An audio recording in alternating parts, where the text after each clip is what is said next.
ایک برطانوی عدالت کے ہاتھوں 7.5 ارب روپے جرمانہ کیے جانے کے بعد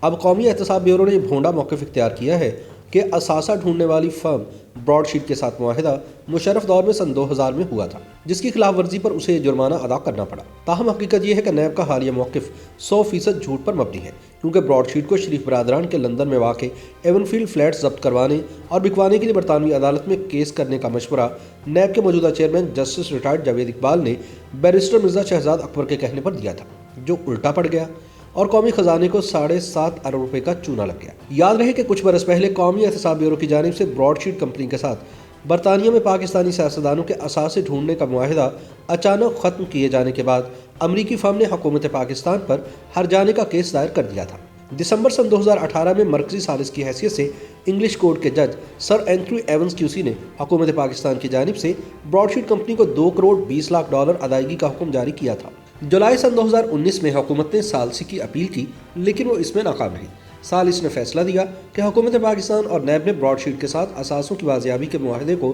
غلط مسترد کیا اور فیصلہ دیا کہ کمپنی ہرجانے کی حقدار ہے۔ اس دوران نیب نے براڈ شیٹ کمپنی کو یہ مشورہ دے ڈالا کہ وہ اپنی فیس کی وصولی کے لیے لندن ہائی کورٹ میں شریفوں کا ایون فیلڈ ہاؤس کا قبضہ حاصل کرنے کے لیے دعویٰ دائر کرے، جس کی بنیاد یہ تھی کہ نیب عدالت کے جج ارشد ملک نے نواز شریف کو سزا سناتے ہوئے یہ حکم بھی دیا تھا کہ ان کی برطانیہ کی جائیدادیں ضبط کر لی جائیں۔ تاہم برطانوی عدالت نے یہ دعویٰ خارج کر دیا اور لندن میں پاکستانی ہائی کمیشن کے کھاتوں سے $2.80 کی بھاری رقم ادا کرنے کا حکم جاری کر دیا۔ 2 دسمبر سن 2020 کو نیب کے خلاف لندن ہائی کورٹ کے حکم نامے میں برطانوی عدالت نے قرار دیا کہ براڈ شیٹ کے ایون فیلڈ دعوے سے متعلق ماسٹر ڈویژن کا عبوری چارجنگ آرڈر خارج کیا جاتا ہے۔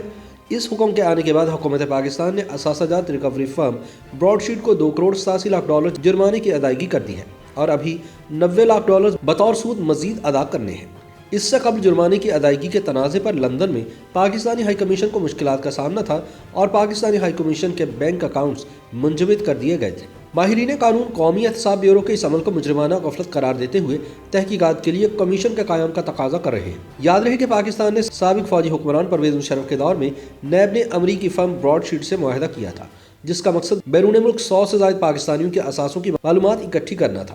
یہ معاہدہ بعد ازاں سن 2003 میں ختم کر دیا گیا تھا، جس پر امریکی فرم نے عدالت سے رجوع کیا تھا۔ عالمی معاہدے کو یک طرفہ ختم کرنا جرمانے اور سبکی کا باعث بنا۔ اس مقدمے سے آگاہی رکھنے والے قانونی ماہرین اور تجزیہ کار سمجھتے ہیں کہ نیب کی جانب سے برتی جانے والی کوتاہی پر ذمہ داران کا تعین کیا جانا چاہیے۔ اس مقدمے کی رپورٹنگ کرنے والے لندن میں مقیم پاکستانی صحافی مرتضیٰ علی شاہ کہتے ہیں کہ پاکستانی قانونی ماہرین کی غلط آراء کے باعث پاکستان کو نہ صرف بھاری جرمانہ ادا کرنا پڑا بلکہ عالمی سطح پر بدنامی کا بھی سامنا ہوا۔ انہوں نے کہا کہ پاکستان نے عدالت کے حکم پر عمل نہیں کیا، جرمانے کی ادائیگی منجمد اکاؤنٹ سے ادا کی گئی اور ان کے بقول اس اقدام کے مستقبل میں بھی اثرات ہوں گے۔ انہوں نے بتایا کہ پاکستانی حکومت اب تک اس مقدمے میں $50 ملین سے زائد کی رقم ادا کر چکی ہے، جس میں مزید اضافہ ہو رہا ہے۔ مرتضیٰ علی شاہ کہتے ہیں کہ یہ ایک عالمی معاہدہ تھا جو کہ یک طرفہ ختم نہیں کیا جا سکتا تھا، تاہم پاکستان نے اسے یک طرفہ طور پر ختم کر دیا۔ وہ کہتے ہیں کہ پاکستانی حکومت کو اس مقدمے سے متعلق قانونی رائے دینے والوں کے خلاف کارروائی کرنی چاہیے،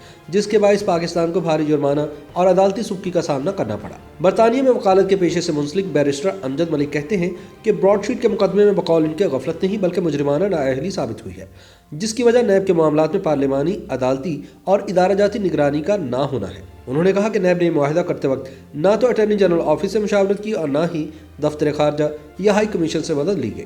بلکہ پیپرا قواعد کو نظر انداز کیا گیا۔ امجد ملک کہتے ہیں کہ پہلے رائج قواعد کو نظر انداز کرتے ہوئے غیر ملکی فرم سے معاہدہ کیا گیا اور پھر اسے یک طرفہ طور پر ختم کر دیا گیا۔ انہوں نے کہا کہ عدالتی حکم نہ ماننے کے باعث پاکستان کو اب عائد جرمانے اور ساتھ سود کی رقم ادا کرنا پڑ رہی ہے۔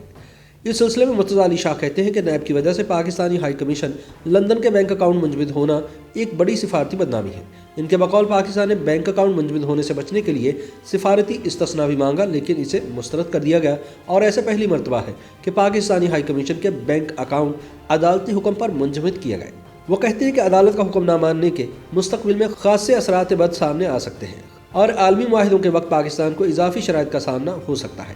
مرتضیٰ علی شاہ نے بتایا کہ براڈ شیٹ نے اپنی واجب الادا رقم کے عوض سابق وزیر اعظم نواز شریف کے خاندانوں کے ایون فیلڈ اپارٹمنٹس کی حوالگی کا دعویٰ کیا تھا، جسے عدالت نے مسترد کر دیا تھا۔ انہوں نے کہا کہ امریکی فرم نے اپنے دعوے میں کہا کہ ایون فیلڈ کے 4 فلیٹس پاکستان کی حکومت کا اثاثہ ہیں جن کے ذریعے ان کی ادائیگی ہو سکتی ہے، تاہم عدالت نے ان کی اس استدعا کو منظور نہیں کیا۔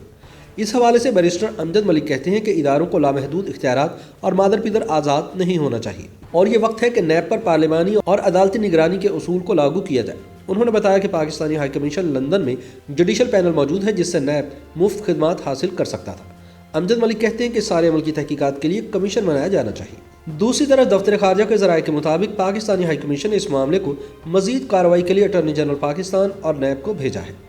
نیب ترجمان نے اس حوالے سے ایک سوال پر تحریری جواب میں بتایا کہ نیب کی موجودہ مینجمنٹ نے نہ تو یہ معاہدہ کیا اور نہ ہی اس حوالے سے قانونی چارہ جوئی کا آغاز کیا، بلکہ یہ تمام کارروائی گزشتہ ادوار میں ہوتی رہی جس کا موجودہ انتظامیہ سے قطعاً کوئی تعلق نہیں۔ انہوں نے بتایا کہ اس تمام عمل میں اٹارنی جنرل آفس اور وزارت قانون کی معاونت حاصل رہی اور براڈ شیٹ کے $550 ملین کے دعوے کے مقابلے میں $290 ملین جرمانہ عائد ہوا۔ براڈ شیٹ کا کہنا ہے کہ یہ کمپنی اثاثوں اور رقوم کی بازیابی میں مہارت رکھتی ہے اور اسی وجہ سے اس طرح کی چیزوں کا سراغ لگانے، تلاش کرنے اور ریاست میں واپس منتقل کرنے میں مصروف ہے۔